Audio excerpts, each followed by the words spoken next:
So here we're trying to figure out which of these can we actually turn into triangles. So if I take and I drag this enough,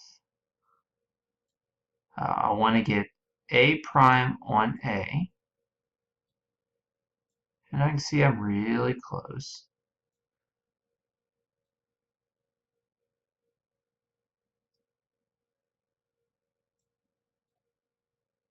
And I can even zoom in there to verify. Yeah, that's a triangle. They're right on top of one another. And you say, well, why is that the case? Well, I know that small side 3 plus small side 5, that's 3 plus 5 is 8. That's greater than my larger side. All right, so let's go to the next one.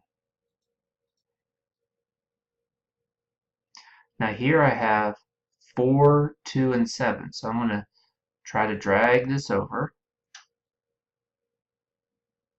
Oh, that's not close. See if I can get any closer. I can say it doesn't. I'm getting so close, but where it's just going to become two lines and two segments, and I'm not even close to getting to D1. Well, why is that the case? Think again about these values. Small side 2 plus small side 4 is 6. 6 is smaller than 7. So the sum of those two sides are not long enough to reach the third side. And I also mentioned the idea of trying to make circles.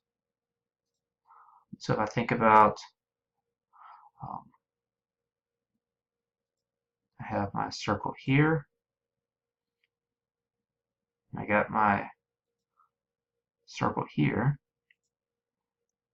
There is no overlap between those two circles. Whereas if I go back over and think about what's happening with this, with A and A prime, if I make a circle from C to A prime and from B to A, I can easily see where do they come together. That intersection of the two circles is where those 2 points will meet. So I can shift it until I can make that be the case. That's one of the reasons. So that's why the intersecting circles can be helpful. I'm going to remove all these circles, get them out of the way. All right, so DEF, not a triangle, can't make it.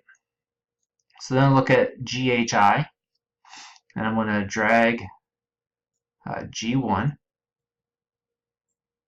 and I can see I have a pretty good idea this should make a circle, or I should be able to make a triangle with this.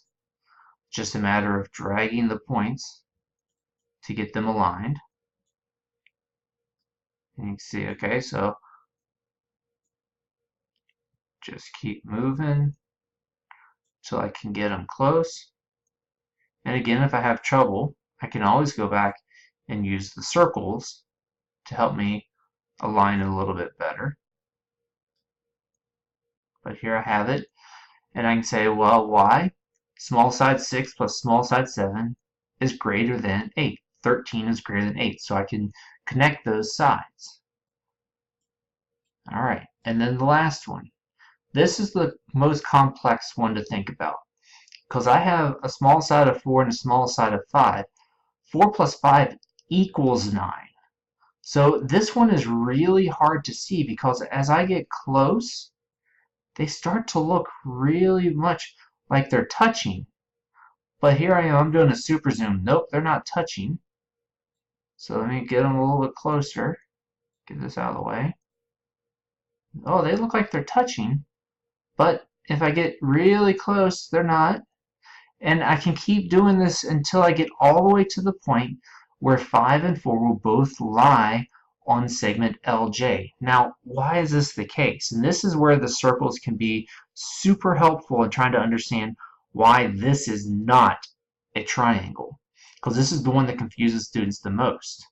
And it's because it looks really close. But think about it, it's really segment addition postulate. And if I use my two circles and I do the intersection of two circles and trying to figure out where it is, look where it falls. It falls on the segment, which means that really I have segment addition postulate. I don't have a triangle because the intersection is there on the segment. So that's why this does not work. Now, the other aspect that was asked in these questions up here was about once I have them, can I use measurements and determine the order of the angles? And what happens here is if I measure my angles, and again, I need to measure them counterclockwise, you can click on two sides, and it should give you a angle measure. Nope, didn't like that one because of the way the sides are. And when this happens, I'll just have to use the 3-point method, and that's fine, not a big deal. So point, point, point. And then this one should work. Oh, click on my side, click on my opposite side, and I'll look at my three angles. My smallest angle is across from my smallest side. My middle angle is across from my middle side. My greatest angle is across from my greatest side.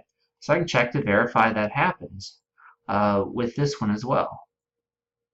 So smallest angle, I should assume that angle A should be my smallest angle because it's the smallest, across from the smallest side. I should expect to find that